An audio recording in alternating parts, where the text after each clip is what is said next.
Pourquoi en fait chaque fois qu'il y a des manifestations dans un pays africain, les gens visent toujours les infrastructures qui n'ont rien à voir avec la contestation? Je viens encore de voir tout à l'heure avec une de mes stagiaires au Sénégal, l'université Cheikh Anta Diop a interrompu les cours, donc ils ont envoyé tous les étudiants chez eux, dont les cours sont interrompus jusqu'à nouvel ordre parce que la plupart des salles de classe ont été brûlées, ont été saccagées par des manifestants. Donc l'université, en fait, Cheikh Anta Diop est devenu le foyer de contestation par rapport à la condamnation de l'opposant Ousmane Sonko par le tribunal du Sénégal. Pourquoi donc, moi je n'arrive pas à comprendre, pourquoi donc est-ce qu'il y a des manifestations politiques et on va aujourd'hui empêcher des enfants d'aller à l'école? Je ne sais pas si vous comprenez ça, moi je ne comprends pas. Je ne comprends pas pourquoi est-ce qu'il y a des manifestations politiques contre une décision du tribunal. Au lieu d'aller s'attaquer au tribunal par exemple, au ministère, j'en sais rien, à d'autres infrastructures d'État, c'est à l'université, le temple du savoir, qui est le foyer des contestations. Encore qu'ils peuvent contester, il n'y a pas de problème. La contestation, vous pouvez le faire. Mais pourquoi brûler les salles de classe? Pourquoi faire la violence là où les enfants viennent seulement chercher l'instruction?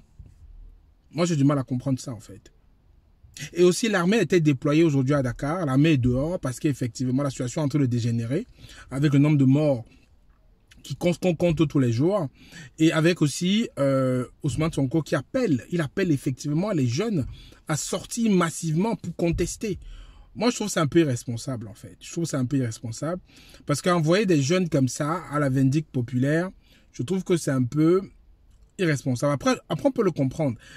Il joue certainement son va-tout parce que s'il y a un bras de fer qui a été engagé avec le gouvernement actuel et c'est un rapport de force qui est en train d'être mis en place et on ne sait pas jusqu'où ça va aller. Moi, je veux juste que chaque parti soit à la retenue et que ils comprennent vraiment que s'il n'y a pas de paix, il n'y a pas grand-chose qui peut se passer, quoi.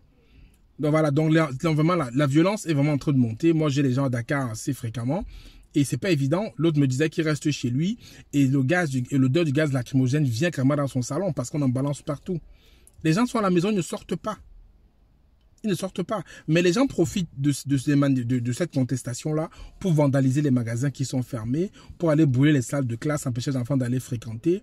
En fait, moi, je trouve pas ça logique, en fait. Je trouve pas ça logique. Et aujourd'hui, vous voulez contester. Ce n'est pas... C'est contester. Mais pourquoi empêcher des enfants d'aller à l'école? Pourquoi empêcher des jeunes qui sont venus s'instruire d'aller à l'école parce qu'on a condamné un opposant à 2 ans de prison ferme? Et vous n'êtes pas d'accord de la condamnation, c'est votre droit. Mais laissez ceux qui veulent travailler ou ceux qui veulent aller à l'école le faire. Pourquoi est-ce que vous voulez bloquer le pays? On va me dire que peut-être je suis utopiste, mais je ne comprends pas ça en fait. Les étudiants, vous bloquez. Ceux qui font du business, vous bloquez. Les touristes, vous bloquez. En fait, tout le pays est bloqué et comme d'habitude, chaque camp se rejette la faute. Le camp de Sonko dit que c'est la faute au gouvernement. Le gouvernement dit que c'est la faute à Sonko. Mais on dit toujours quand les éléphants dansent ou bagarrent, c'est les herbes qui souffrent. Ce qu'il faut comprendre aujourd'hui, c'est que c'est la population qui va souffrir. Que ce soit un camp comme l'autre, ils n'ont pas de problème d'infrastructure. Ils ont de belles maisons, ils ont de belles voitures, ils n'ont pas de problème.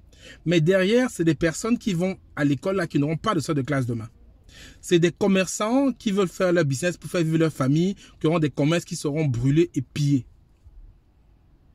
C'est des personnes qui veulent juste amener leurs enfants visiter un peu la ville, qui vont être pénalisés demain parce que les endroits qu'on pourrait visiter seront détruits. Il peut y avoir contestation. Je veux dire, on peut faire contester sans brûler, sans casser, sans saccager. Pourquoi quand il y a contestation, tout de suite, on va brûler, saccager des salles de classe, brûler, saccager des commerces? Ça veut dire en fait que parmi les manifestants, il y a des vandales. On peut faire une manifestation pacifique sans tout brûler.